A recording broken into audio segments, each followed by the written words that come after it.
저는 이 자리가 아주 생소합니다. 우선 만나 뵈서 반갑고요. 제가 이 자리에 서게 된 동기는 37년이라는 세월 동안 열심히 활을 쐈다는 그거 하나 때문에 이 자리에 불려난 것 같습니다. 다른 건 없고요. 어쨌든 최선을 다해서 제가 오늘 발표하고자 한 내용을 어떤 떨리는 마음이지만은 한번 해보겠습니다. 어리석으더라도 용기를 주십시오. 박수 한번 부탁드립니다.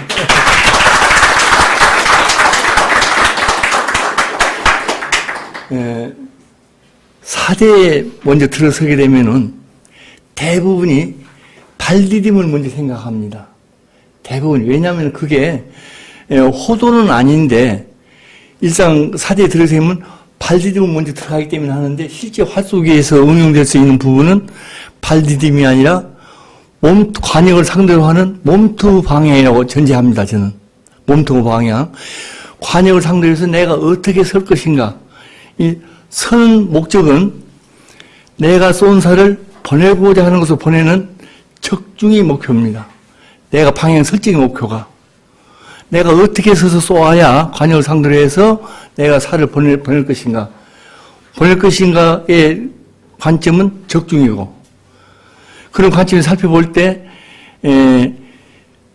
활 쏘는 이가 지니는 국력을 최대치로 끌어내어서 활을 쏘아서 관역으로 적중할 수 있도록 보내는데 이 몸통의 방향의 역할이 대단히 크다고 저는 항상 눈여겨 관찰해왔고 실제로 체험을 통해서 확인해 보려는 노력을 여러 번 시도를 했었습니다.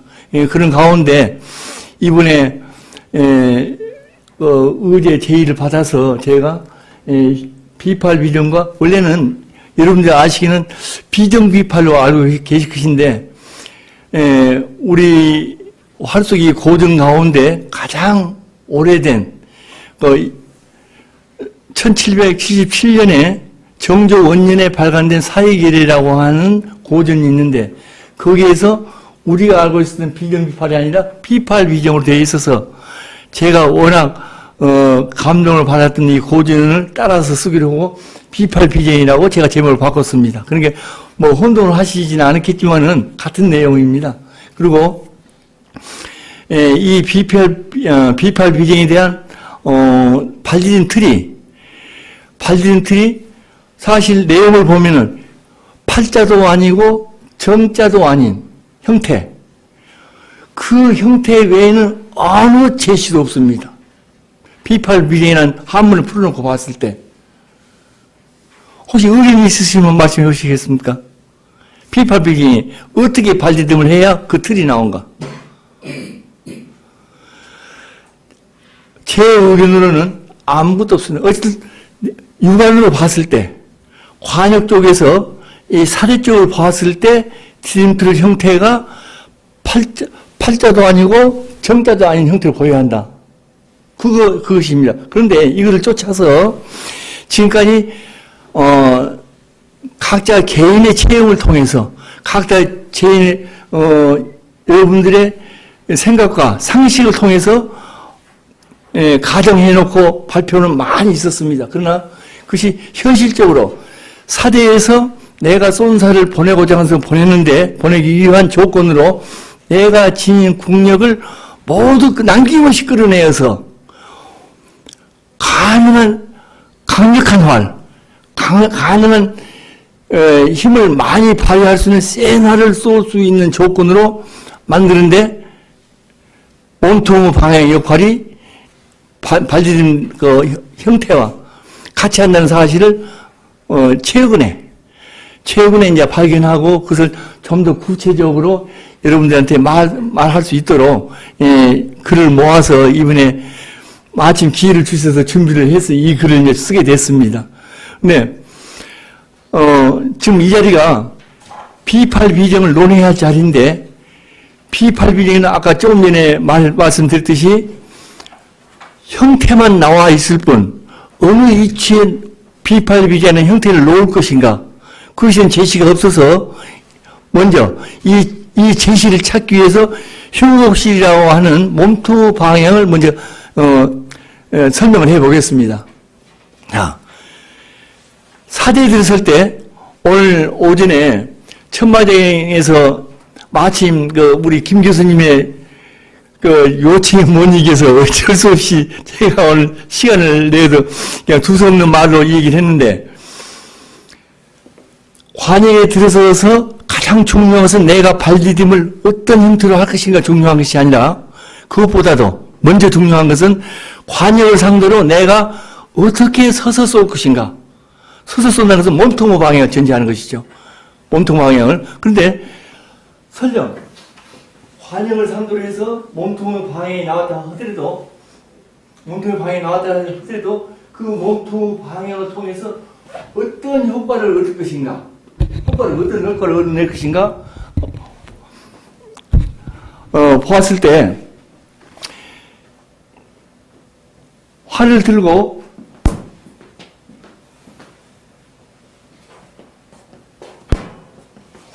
자, 지금 저를 보고 계신 여러분이 제 입장에서 볼 때 12시 방향에 놓여있는 관역입니다. 12시 방향에 놓여있는 관역. 그 관역을 나는 현재 맞서는 자리예요. 이 맞선 자세에서 시위를 당기면 어떤 효과가 나는가 한번 보이겠습니다. 사이를 부술라면 이것을 역적으로 봐주시면 좋겠습니다. 네.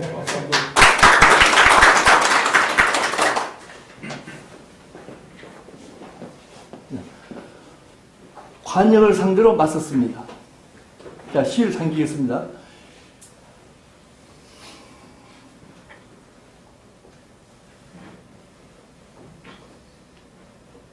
이 자세가 지금 관역을 맞서서 당긴 자세입니다. 그러면은 결과물은 무엇이냐면은 상체와 하체가 비틀렸다는 것입니다. 상체와 하체가. 내가 지닌 힘을 끌어내는데, 내가 지닌 힘을 국력으로 끌어내는데, 가능하다면은 가장 큰 힘을 끌어내서 쏘는 것이 효율성으로서 가장 높죠. 내가 지닌 국력을. 그러려면은 반대 조건 한번 제시해 보겠습니다. 이 물건을 들어올리는데, 바닥에 떨어지는 물건을 들어올리는데, 보이신가요? 자, 바닥에 물건이 하나 떨어져 있어요. 이걸 들어올릴 때, 옆으로 비껴서서 상체와 하체의 방향을 틀어놓고 들어올리는 경우, 1예. 두 번째는 상체와 하체의 방향을 일치시켜놓고 이 물건을 들어올릴 때, 내가 사용하는 힘의 효율성이 어느 게 높다고 생각하십니까? 의견. 예, 바로 쓰는 것이거든요. 그런데, 보십시오. 맞서서 시를 당겼을 때, 허리가 꼬인 것이, 아까 1번에 해당되는 부분.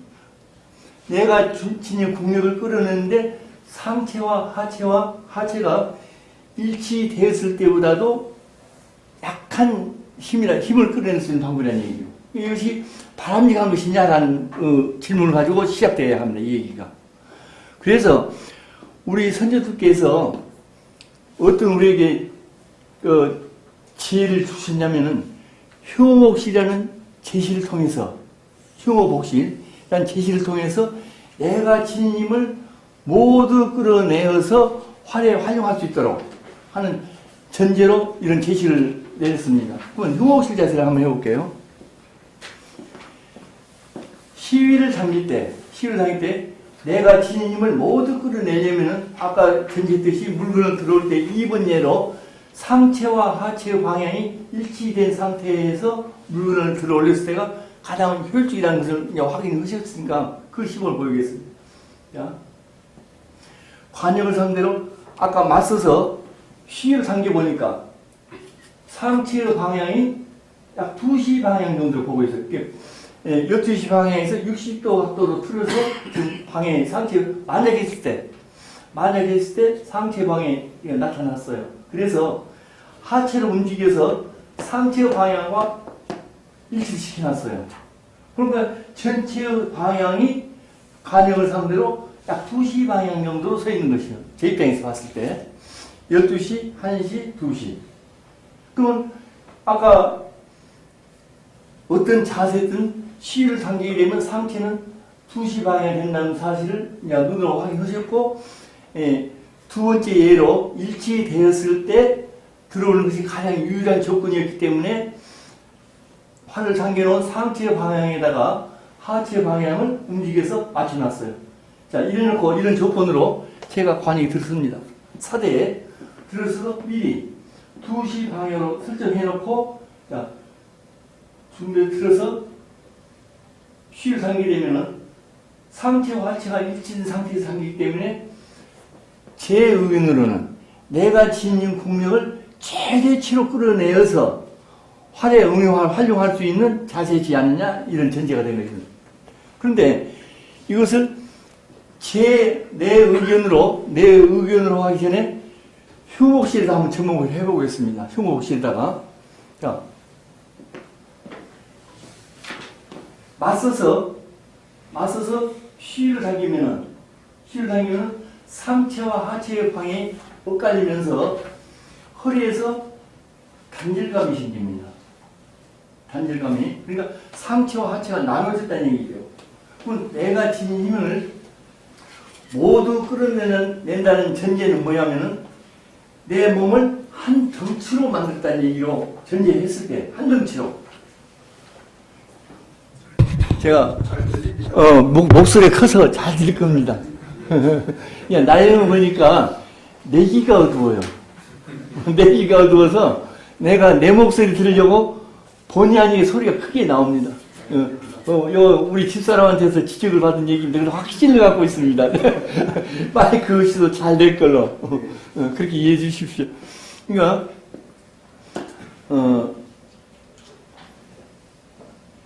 잠깐 주제를 놓쳤습니다. 이거 나이 탓으로. 상하체가 단절되어 자, 아주 또 시작해 보랍니다.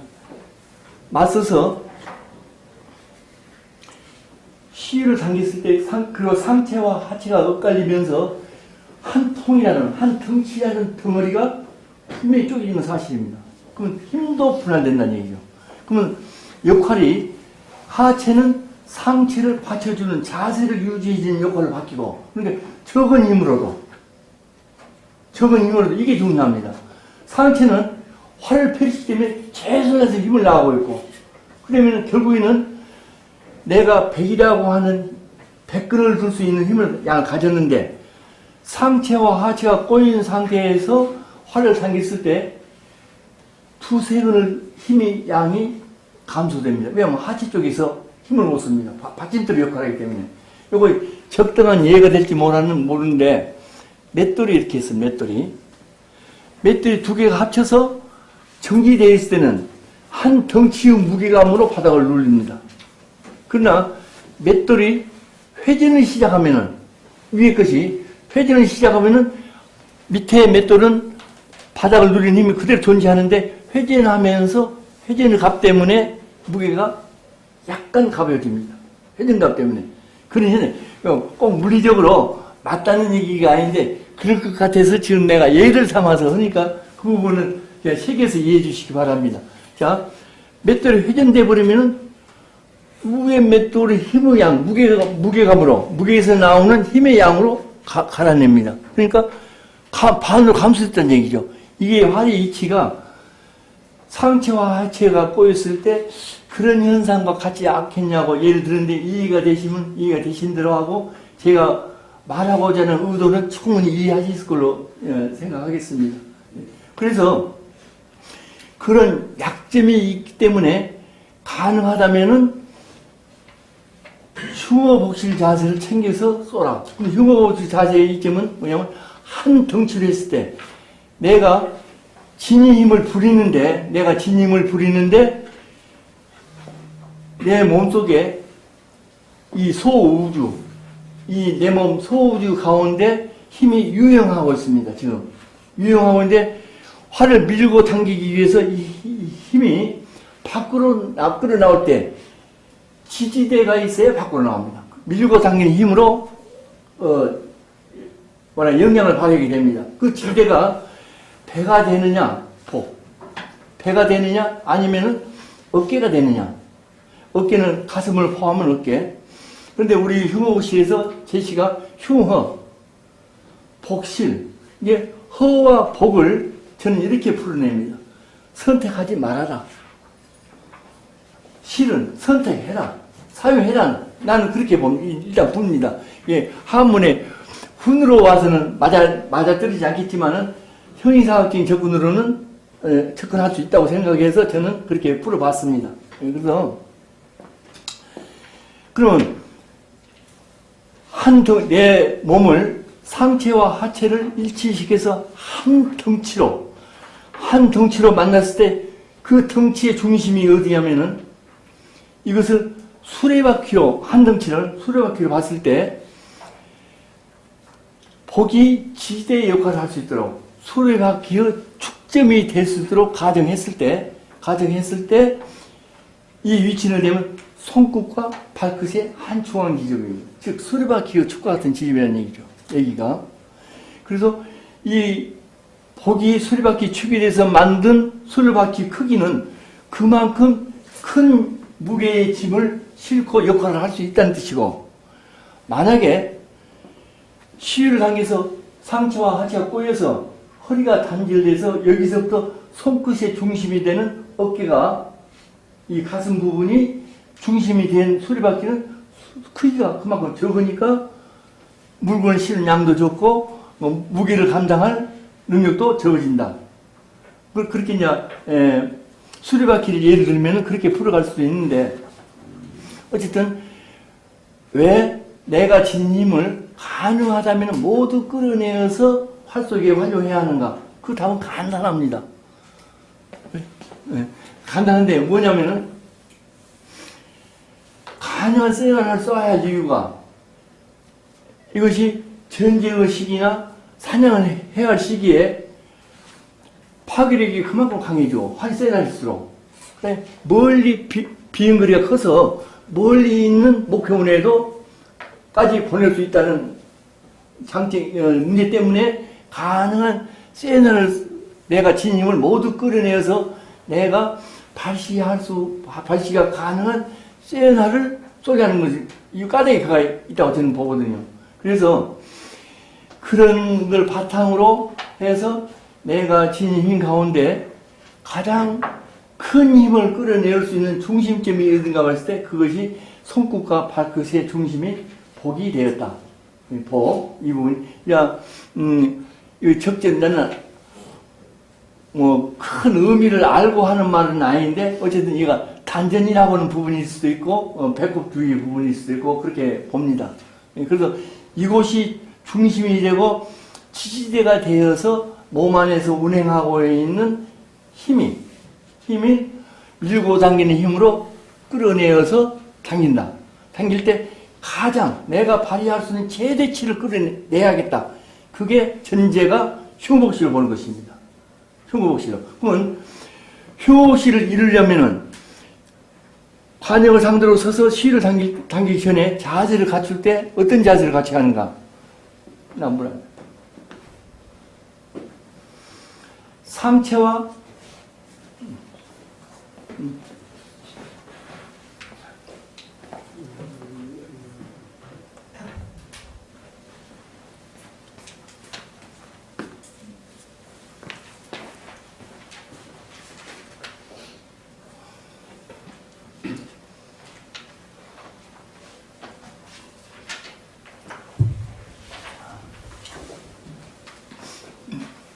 제가 잠깐 휴식을 갖기 위해서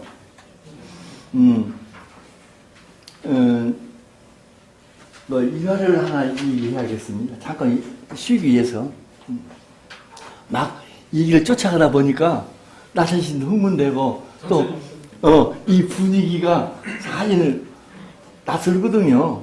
사실 아까도 말씀드렸지만 내가 교생 실습 한 달 교단에서는 체험은 그 한 달밖에 없습니다. 그래서 그것도 50년 전 얘기다. 50년 전에.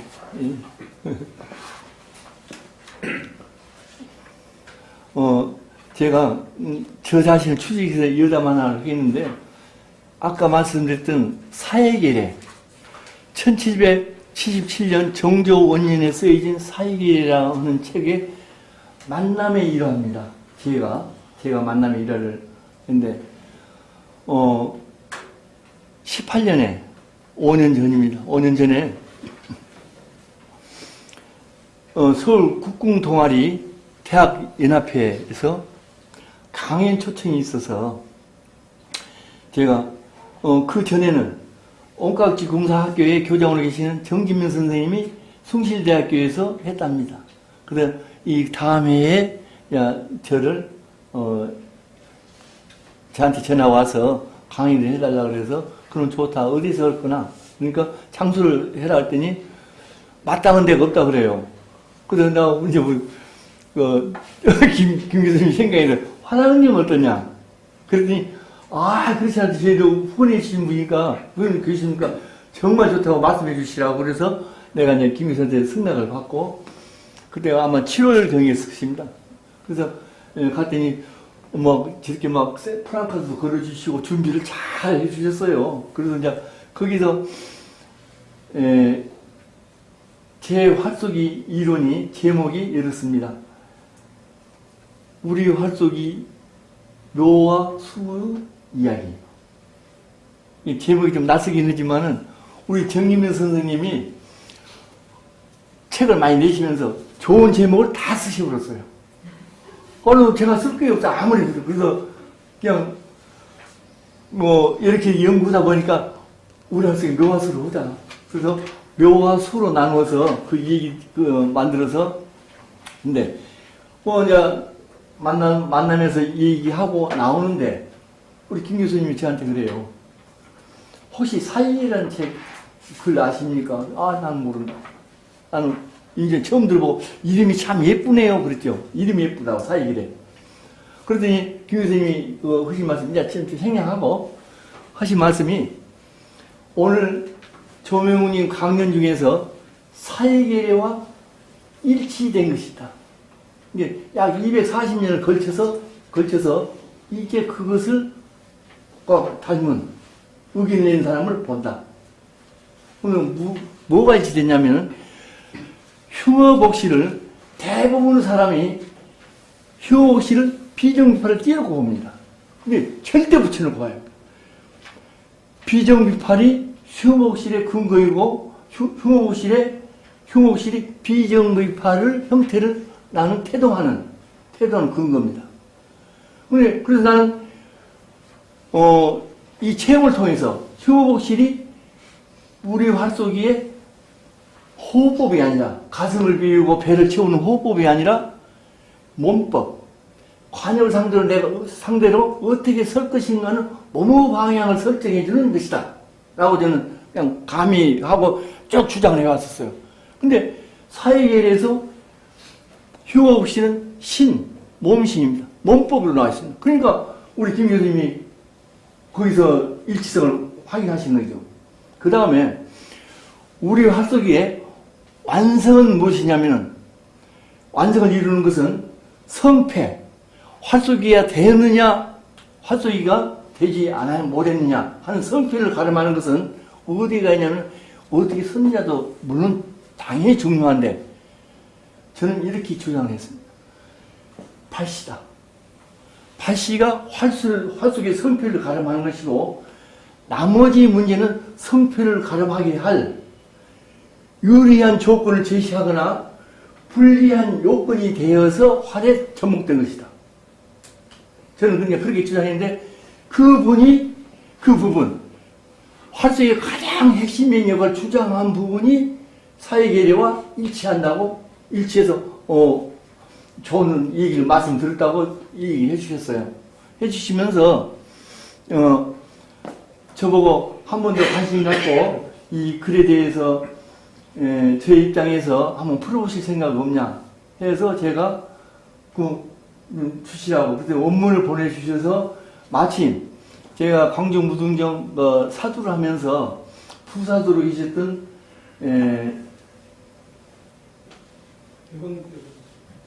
백원준이. 백원준, 금계 백원준 선생이 한문 선생님이었어요. 예, 내 부사수가. 그래서 그분한테 글을 주면서 풀어달라 했더니 정말 주옥같이 풀어왔어요. 그런데 문제가 어디가 있으냐면 사대 현실과 좀 동떨어진 사대 현실에 적응하기 어려운 몇 군데가 있어서 제가 그 부분을 타협해가면서 수정해서 만들어가지고 18년도 광주무등위에서 우리 여기서 김상희 대표님이 주관해 주신 모임체를 가지고 거기서 우리 전국 공동인들에게 알리는 사회기회를 처음으로 햇빛을 보게 하는 기회를 가졌습니다. 이게 우리 김진 교수님의 저와 인연입니다. 김 교수님, 제가 옳게 얘기했습니까? 예.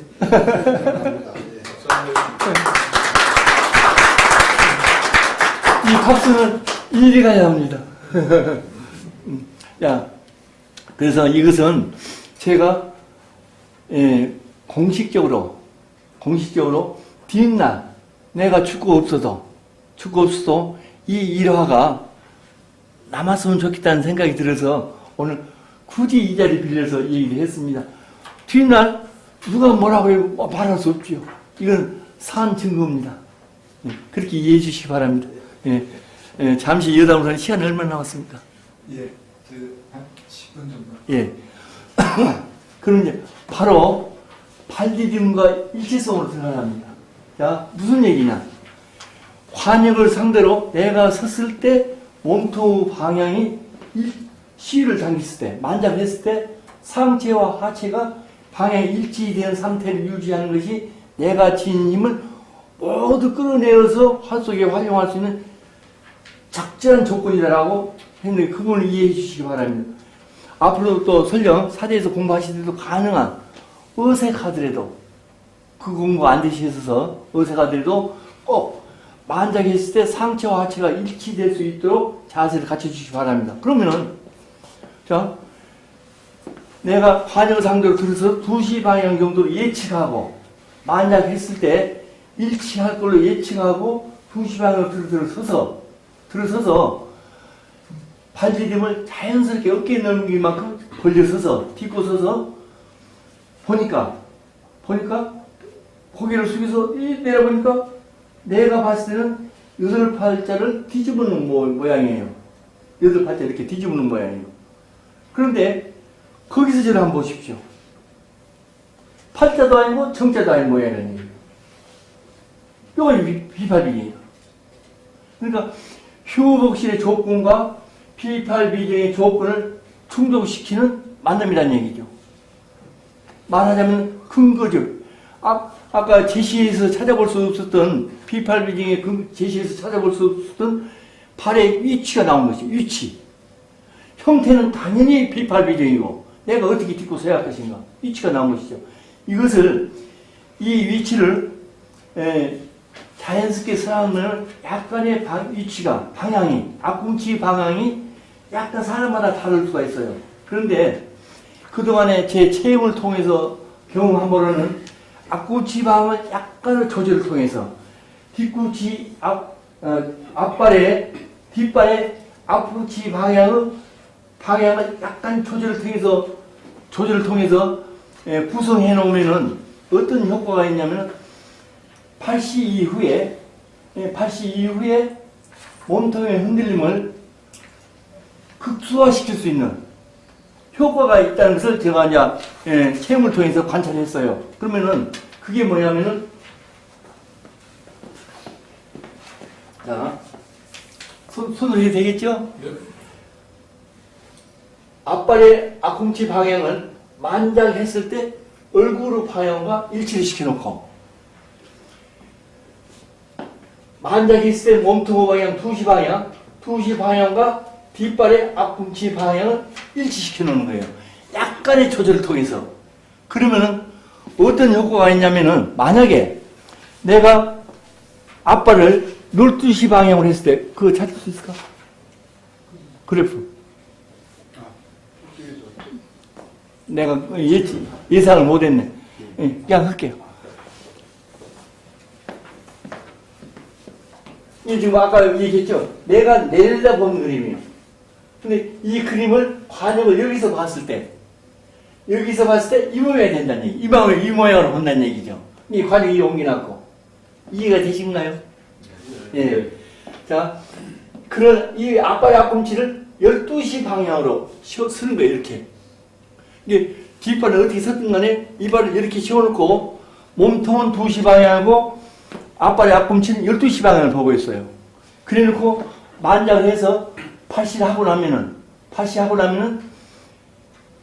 12시 방향과 2시 방향의 사이에 유격이 생긴, 아니 1시 방향과 얼굴 방향과 유격이 생긴 그만큼 팔씨고 나면 상체가 스르르 돌아갑니다. 그래야 자세가 세워져요. 그리고 반대로 이것을 3시 방향으로, 뒷발을 3시 방향으로 놓고 팔씨를 하게 되면 이번에는 엉덩이가 사르르 이쪽으로 돌아갑니다. 3시 뒷발 쪽으로. 이런 변화가 옵니다. 그러니까 가능을 하면은 앞발의 앞꿈치는 1시 방향, P8 비정이 돼. 1시 방향, 2시 뒷발은 몸통 방향과 일치된 2시 방향을 맞춰놓고 서서 이거 조금만 훈련하면 됩니다. 약간 처음에는 어색해요. 왜냐하면 자연성은 8살짜리인데 이 방향 조정을 약간 했기 때문에 처음에는 어색해요. 어색해도 80 이후에 몸통의 호요함이 온다는 거. 흔들림이 극소화되는 거. 제가 마무리하자면은 저는 우리의 활쏘기에 궁극적인 목표가 잘 쏘는 활쏘기가 되려면 호요해야 한다고 생각합니다. 호요함이란 움직임이 극소화된 상태를 표현합니다. 마음의 작용을 말하자면 요동치는 것을 없애는 것도 고요함입니다. 즉 내가 이 살을 꼭 맞춰야지 하는 욕심, 의욕, 이것도 고요함을 깨트리는 요소입니다. 그래서 이 우리 활쏘기의 피라미드의 가장 높은 곳에 있는 정점에는 고요함이 있어서 그걸 쫓아가야 합니다. 이건 본능입니다. 거의 고요합니다. 그래서 우리가 활쏘기를 추구하는 목표가 적중인데 적중에 가장 근접하도록 접근할 수 있는 최선이 고요함이라고 저는 확신을 갖고 저는 지금 공부하고 있습니다. 그래서 정리하자면은 P8 비등에 목맬 것 절대 없습니다. 목맬 이유가 없습니다. 발디딘 틀에 목을 매시려면은 활쏘기에서 내가 쏜 살을 보내고자 하면서 보낸 최선으로 매달리려면은 내가 관역을 상대로 만작을 했을 때 상체와 하체의 방향이 엇갈리지 않도록 직수 자세대로 유지하는 것이 최선이라는 것. 그 가치는 내가 지닌 힘을 모두 끌어내어서 가장 유리한 조건으로 내 쏜 살을 보내고자 하면서 보낼 것이다. 이것이 최선이다.